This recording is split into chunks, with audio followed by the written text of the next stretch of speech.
Bismillahirrahmanirrahim. Assalamualaikum warahmatullahi wabarakatuh. Pertama-tama marilah kita panjatkan puji dan syukur kehadirat Allah Subhanahu wa taala. Karena berkah rahmat dan hidayahnya lah kita masih bisa menjalankan puasa sampai saat ini. Dan tak lupa juga kita panjatkan salawat kepada junjungan kita Nabi besar Muhammad SAW serta pengikutnya hingga akhir zaman.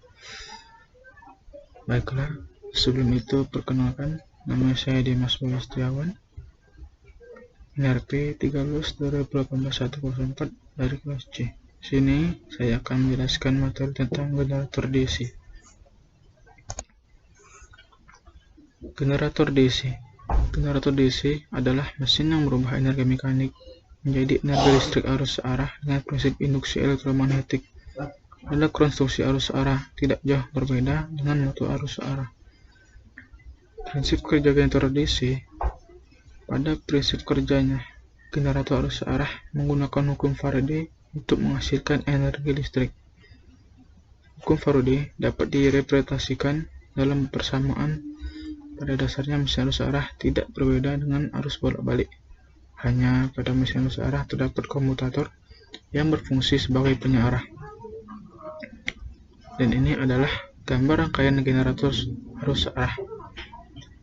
Daya yang dikonversikan pada generator arus searah tidak seluruhnya terkonversi menjadi energi listrik.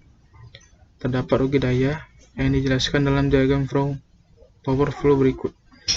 Pertama itu ada mechanical input power, kemudian selanjutnya itu ke mechanical losses, kemudian ada core losses, kemudian ada chopper losses, stray losses, dan kemudian electrical output power yaitu keluaran.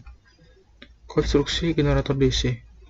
Pada umumnya, generator DC dibuat dengan menggunakan magnet permanen dengan 4 kutub rotor, regulator tegangan digital, proteksi terhadap beban lebih, starter ekstasi, penyearah, bearing, dan rumah generator atau chassis, serta bagian rotor.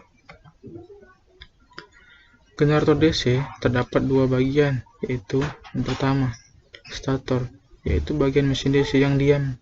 Bagian stator terdiri dari rangka motor, return stator, sikat arang, bearing, dan terminal box. Kedua, rotor, yaitu bagian mesin DC yang berputar. Bagian rotor terdiri dari komutator, belitan rotor, kipas rotor, dan poros rotor. Sedangkan bagian yang harus menjadi perhatian untuk perawatan secara rutin adalah sikat arang yang akan memendek dan harus diganti secara periode atau berkala. Komutator harus dibersihkan dari kotoran, sisa sikat arang yang menempel, dan serbuk arang yang mengisi celah-celah komutator. Gunakan amplas halus untuk membersihkan noda bekas sikat arang. Kemudian ada gambar komponen generator. Yang pertama itu ada komutator, kemudian ada penguat eksitasi, papan terminal, jangkar, lubang angin, dan poros penggerak. Komponen-komponen penyusun generator DC. Yang pertama itu piringan tutup. Piringan tutup pada ujung-ujung rumah sebagai dudukan bantalan-bantalan sebagai tempat berputarnya armatur. Bantalan yang terpasang pada plat penutup untuk menahan beban torsi dari serbuk penggerak. Tutup bagian belakang mempunyai lubang pelumasan untuk memasukkan oli pelumas. Sikat arang dipasang pada bagian belakang. 2. Pul kumparan medan atau sepatu-sepatu kutub. Pul kumparan medan yang biasa disebut sepatu-sepatu kutub dikonstruksi dari besi tuang. Pada bagian dalam dibentuk cekung untuk menyesuaikan bentuk kontur bulat dari armatur dan mengurangi hambatan magnetik dari jarak udara. Ujung-ujungnya diperpanjang sebagai dudukan kumparan medan. Kutub-kutub magnet dipasangkan dengan baut pada rumah generator. 3. Kumparan medan. Kumparan medan digulung dengan kawat yang berukuran kecil dengan tahanan relatif besar. Kumparan magnet digulung dengan bentuk sesuai, diisolasi dan dibentuk yang sesuai dengan kontur rumah dan digulung pada kutub-kutub magnet. 4. Armatur atau anker.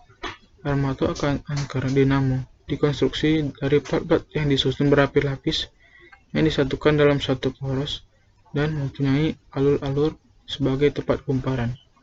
Kumparan dapat digulung langsung pada alur-alur membentuk gulungan atau kumparan. 5. Komutator. Komutator terdiri dari segmen-segmen dari tembaga, dibentuk irisan memanjang searah dengan poros. Masing-masing diisolasi satu dengan yang lainnya dan dengan poros diisolasi oleh mika atau polonic resin. Komutator dipres pada poros angker. Kumparan angker dihubungkan ke komutator untuk membentuk hubungan atau rangkaian kontinu.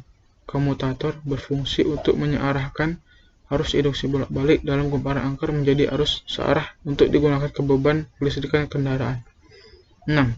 Rumah sikat dan arang sikat. Sikat arang digunakan untuk menghubungkan antara armatur atau angker dengan rangkaian luar.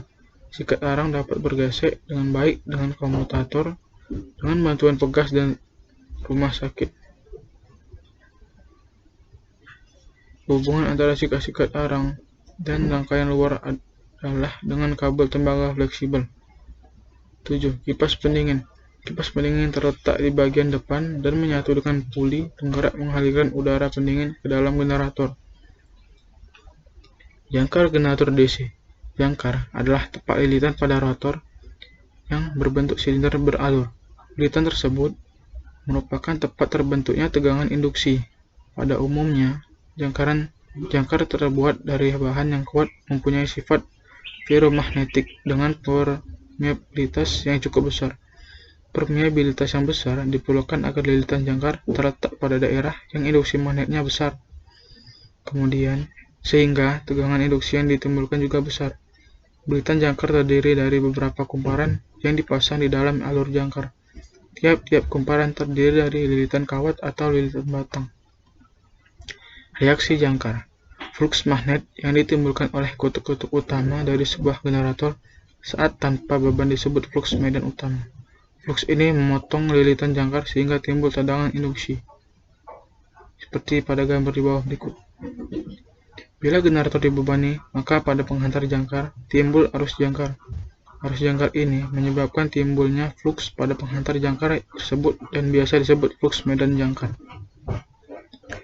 Munculnya medan jangkar akan memperlemah medan utama yang terletak di sebelah kiri kutub utara dan akan memperkuat medan utama yang terletak di sebelah kanan kutub utara. Pengaruh adanya interaksi antara medan utama dan medan jangkar ini disebut reaksi jangkar. Reaksi jangkar ini mengakibatkan medan utama tidak tegak lurus pada garis netral atau N, tetapi bergeser sebesar sudut delta. Dengan kata lain, garis netral akan bergeser. Pergeseran garis netral akan melemahkan tegangan nominal generator. Untuk mengembalikan garis netral ke posisi awal, dipasangkan medan magnet bantu, interpol atau kutub bantu, seperti yang ditunjukkan pada gambar di bawah ini. Lilitan magnet bantu berupa kutub magnet yang ukuran fisiknya lebih kecil dari kutub utara.